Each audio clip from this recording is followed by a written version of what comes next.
मराठा मोर्चाचं भगवं वादळ आज पुण्याच्या रस्त्यांवर दिसून येत आहे। पुण्याच्या रस्त्यावर मराठ्यांचा मूक मोर्चा सुरू झाला आहे।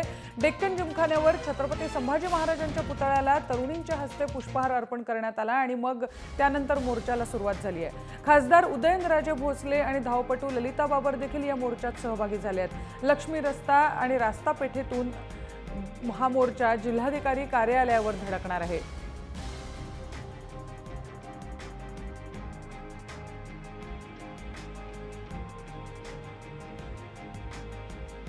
मजल दरमजल करत मराठा क्रांती मोर्चा आज पुण्यात पोहोचला आहे आणि पुण्यामध्ये आत्तापर्यंतचा उपस्थितीचा रेकॉर्ड मोडेल असं बोललं जात आहे। जवळजवळ 15 लाखाच्या वर मराठा बांधव यात सहभागी होतील असा अंदाज आहे।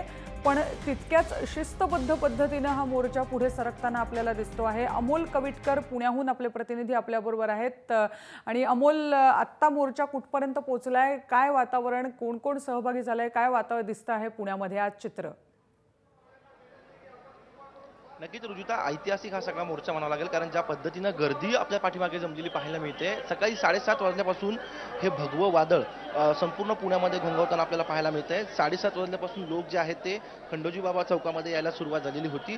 महत्त्वाची बाब म्हणजे खंडोजी बाबा चौकापासून तर थेट कोथरूडच्या शिवाजी महाराजांच्या पुतळ्यापर्यंत सगळे जवळपास 3 तास खाली बसलेले होते आणि 10:30च्या वेळेस ज्यावेळेस मोर्चा सुरू झाला त्यावेळेस अत्यंत शिस्तबद्ध पद्धतीनं जे मार्गक्रमण जे आहे ते सुरू झालेलं पाहायला मिळते। सुरुवातीला महिला ज्या आहेत त्या महिलांना सोडण्यात आल्यानंतर त्यानंतर वकील संघटनेचा पाठिंबा होता त्यांनाही सोडण्यात आलं आणि त्यानंतर आता महिला आणि पुरुष असं एकत्रितपणे सोडण्यात येते। मात्र जनसागर जो आहे तो उसळलेला पाहायला मिळतो, जो पुण्याच्या इतिहासात कदाचित पहिल्यांदाच आपल्याला हे पाहायला मिळतं। आणि मराठा मूक मोर्चाचा जे काही सगळ्यात महत्त्वाचा भाग होता तो म्हणजे अर्थातच शिस्तप्रियपणा आणि स्वच्छता, हे दोन्ही मुद्दे जे आहेत ते पुण्यातल्या मोर्चामध्ये आपल्याला पाहायला मिळतात।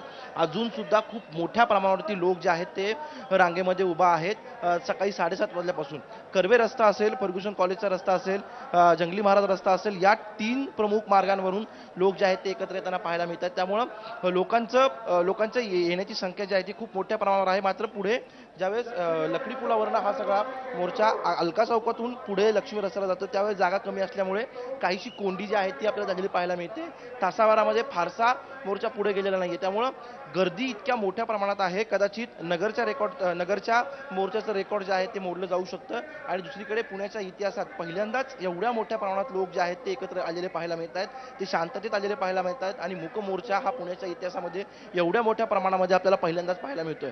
आणखीन याचं एक वैशिष्ट्य म्हणजे ज्या पद्धतीनं नियोजन केलेलं आहे, आत्ता आपण ज्या ठिकाणी उभा आहोत खंडोजी बाबा चौकापासून, या चौकापासून जे काही ध्वनिक्षेपक लावण्यात आलेले आहेत, लाऊडस्पीकर लावण्यात आलेले आहेत, त्यांचा आवाज थेट विधान भवनापर्यंत पोहोचताना आपल्याला पाहायला मिळतो। म्हणजे संपूर्णपणे या सगळ्या गर्दीवर नियंत्रण ठेवण्यासाठी उत्तम अशी व्यवस्था जी आहे ती केलेली पाहायला मिळते। तब्बल 550 डॉक्टरांचं पथक आहे, 3 ब्लड बँक आहेत, इतकंच नाही तर जवळपास 500 ते 700च्या दरम्यान नर्सेस ज्या आहेत त्या उपचारांसाठी ठेवण्यात आलेल्या आपल्याला पाहायला मिळतात। त्यामुळे सगळी तयारी जी आहे, नियोजन पद्धतीनं हा मोर्चा पुढे सरकताना दिसतो आहे। पण दिवसभराचा काय कार्यक्रम यानंतर असणार आहे मोर्चाचा? सगळ्यात महत्त्वाची गोष्ट म्हणजे सुरुवातीला 10:30 वाजता बरोबर 5 युवती आहेत मराठा समाजातली, त्यांच्या हस्ते संभाजी महाराजांच्या पुतळ्याला पुष्पहार अर्पण करण्यात आलं आणि त्यानंतर मुख्य मोर्चाला सुरुवात झाली।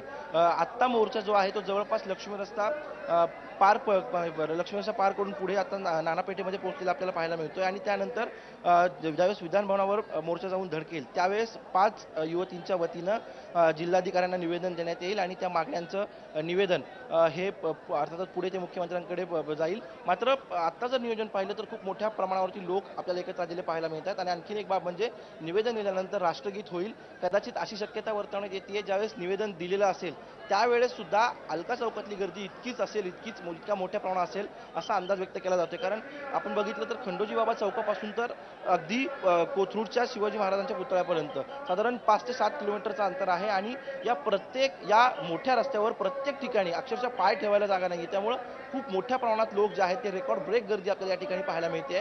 आणखीन एक महत्त्वाची बाब म्हणजे सगळे राजकीय नेते जे आहेत ते आपले राजकीय जोडे बाजूला ठेवून समाजासाठी एकत्र आलेले पाहायला मिळत आहेत। उदयनराजे आज सकाळीच म्हणजे मोर्चाच्या नियोजित वेळेच्या खूप आधीच येऊन थांबलेले होते. आत्ता जी माहिती मिळते त्या माहितीनुसार अजित पवार सुद्धा याच्यामध्ये सहभागी झालेले आहेत. हर्षवर्धन पाटील असतील, राज्यमंत्री विजय शिवतारे असतील, खासदार आढळराव पाटील असतील, यांच्यासह अनेक नेते जे आहेत, लोकप्रतिनिधी आहेत, पूर्णपणे या मोर्चामध्ये सहभागी झालेले आपल्याला पाहायला मिळत आहेत. नक्कीच. कुठलाही चेहरा या गर्दीला आपल्याला पाहायला मिळत नाही. त्यामुळं अत्यंत शांतता प्रिय सगळ्या मार्गाने हा मोर्चा काढला जातोय.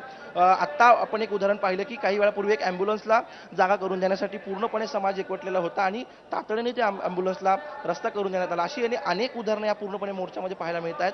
आणखी खरं एक अमोल, महत्त्वाची बाब धन्यवाद तुम्ही दिलेल्या या माहितीसाठी. एकंदरीत चित्र अमोल कविटकर यांनी आपल्यासमोर उभं केलं आहे. पुण्यातल्या मराठा मोर्चाचं 1 तासापूर्वीच या मोर्चाला सुरुवात झाली आहे, किंबहुना अर्ध्या तासापूर्वी या मोर्चाला सुरुवात झाली आहे आणि इतर ठिकाणी ज्या पद्धतीने हे मोर्चे पार पडले त्या पद्धतीने नियोजनबद्ध आणि शांततेत हा मोर्चा, मूक मोर्चाच आहे तो, हा सुरू असलेला पुण्यामध्ये आपल्याला दिसतो आहे.